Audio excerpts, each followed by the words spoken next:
দেখছেন সংবাদ সারাদিন, আপনাদের সঙ্গে রয়েছি আমি জহিতা। 800 জনের গ্রেপ্তারি নিয়ে কমিশনের নির্দেশ, কিভাবে ট্রাভেল ব্লগার চিহ্নিত করল কমিশন, এবং তার পাশাপাশি হাইকোর্টে প্রশ্ন কল্যাণ বন্দ্যোপাধ্যায়ের আইন শৃঙ্খলা রাজ্যের বিষয় কমিশন কিভাবে নাক গলায়। ক্রিমিনাল কেস নেই যাদের, তাদের গ্রেপ্তারের নির্দেশ কেন, এই নিয়ে প্রশ্ন তোলেন তিনি। জনস্বার্থ মামলায় হাইকোর্টে প্রশ্ন অ্যাডভোকেট জেনারেলের, এবং কাউকে গ্রেপ্তার করার নির্দেশ দেওয়া হয়নি। শান্তিপূর্ণ নির্বাচনে বাধা হলে ব্যবস্থা নিতে বলা হয়েছে, হাইকোর্টে জানালেন নির্বাচন কমিশনের আইনজীবী। আপনাদের জানিয়ে রাখবো যে 800 জন তৃণমূল কর্মীর গ্রেপ্তারের নির্দেশ ছিল, আশঙ্কা সম্ভাবনা ছিল, সেই নিয়ে এই প্রশ্ন ওঠে। শান্তিপূর্ণ নির্বাচনে বাধা হলে ব্যবস্থা নিতে বলা হয়েছে, এমনটাই কমিশনের আইনজীবী তিনিই বলেছেন। আপনাদের জানিয়ে রাখবো যে ইতিমধ্যেই প্রশ্ন উঠেছে এই নিয়ে, একাধিক মামলার শুনানি শেষ, রায়দান স্থগিত। কাউকে গ্রেপ্তার করা নির্দেশ দেওয়া হয়নি, তবে শান্তিপূর্ণ নির্বাচনে বাধা দিলে তাকে ব্যবস্থা নিতে বলা হয়েছে, এমনটাই নির্বাচন কমিশনের আইনজীবী তিনি জানিয়েছেন। 800 জনের গ্রেপ্তারি নিয়ে কমিশনের নির্দেশ, কিভাবে ট্রাভেল ব্লগার চিহ্নিত করল কমিশন। হাইকোর্টে প্রশ্ন কল্যাণ বন্দ্যোপাধ্যায়ের, এবং তার পাশাপাশি আইন শৃঙ্খলা রাজ্যের বিষয় কমিশন কিভাবে নাক গলায়। ক্রিমিনাল কেস নেই যাদের, তাদের গ্রেপ্তারের নির্দেশ কেন। জনস্বার্থ মামলায় হাইকোর্টে প্রশ্ন অ্যাডভোকেট জেনারেলের, এবং তার পাশাপাশি আপনাদের জানিয়ে দেব নির্বাচন কমিশনের আইনজীবী তিনি জানিয়েছেন যে কাউকে গ্রেপ্তার করার নির্দেশ দেওয়া হয়নি। শান্তিপূর্ণ নির্বাচনে যদি বাধা হয় তাহলে ব্যবস্থা নিতে বলা হয়েছে হাইকোর্টে, এমনটাই জানানো হয়েছে নির্বাচন কমিশনের আইনজীবী তরফ থেকে। আপনাদের জানিয়ে রাখবো ভোটের আগে 800 জন তৃণমূল কর্মীর গ্রেপ্তারি যে সম্ভাবনা, যে আশঙ্কা তৈরি হয়েছিল, এবং সেই নিয়ে যে মামলা, শাস্তিযোগ্য অপরাধ না হলে এফআইআর নয়, এবং অবাধ শান্তিপূর্ণ নির্বাচনে বাধা দেওয়ার চেষ্টা হলে ব্যবস্থা নিতে বলা হয়েছে, এমনটাই জানানো হয়েছে নির্বাচন কমিশনের আইনজীবী তিনি জানিয়েছেন। অবিলম্বে এই নির্দেশের স্থগিতাদেশ চাইলেন কল্যাণ বন্দ্যোপাধ্যায়, এবং তিনি প্রশ্ন তোলেন যে কিভাবে ট্রাভেল ব্লগার চিহ্নিত করল কমিশন।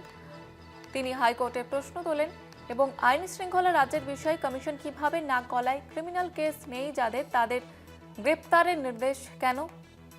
জনস্বার্থ মামলায় হাইকোর্টে প্রশ্ন তোলেন অ্যাডভোকেট জেনারেল, কাউকে গ্রেপ্তার করার নির্দেশ দেওয়া হয়নি। শান্তিপূর্ণ নির্বাচনে ব্যবস্থা নিতে বলা হয়েছে হাইকোর্টে, এমনটাই জানানো হয়েছে নির্বাচন কমিশনের আইনজীবী তিনি জানিয়েছেন।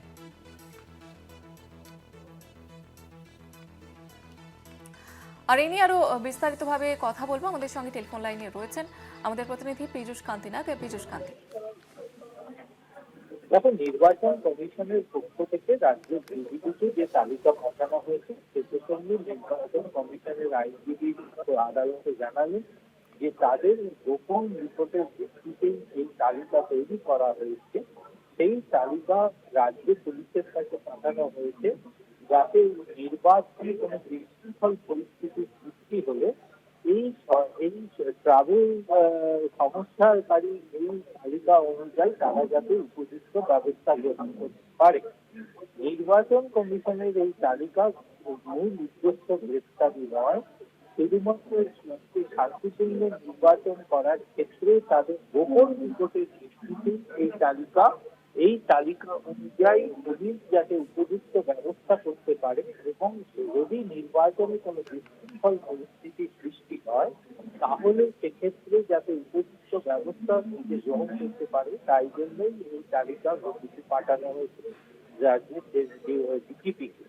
পাশাপাশি আবেদনকারীর পক্ষ থেকে দাবি করা হয় যে এইভাবে কোনো তালিকা তৈরি করে গ্রেফতার করার এখতিয়ার নির্বাচন কমিশনের নেই, এবং গ্রেফতার করতে গেলে সেক্ষেত্রে অফেন্সের প্রয়োজন। যদি কোনো ব্যক্তি কোনো অফেন্স না করে তাহলে তাকে কিভাবে গ্রেফতার করা যায়।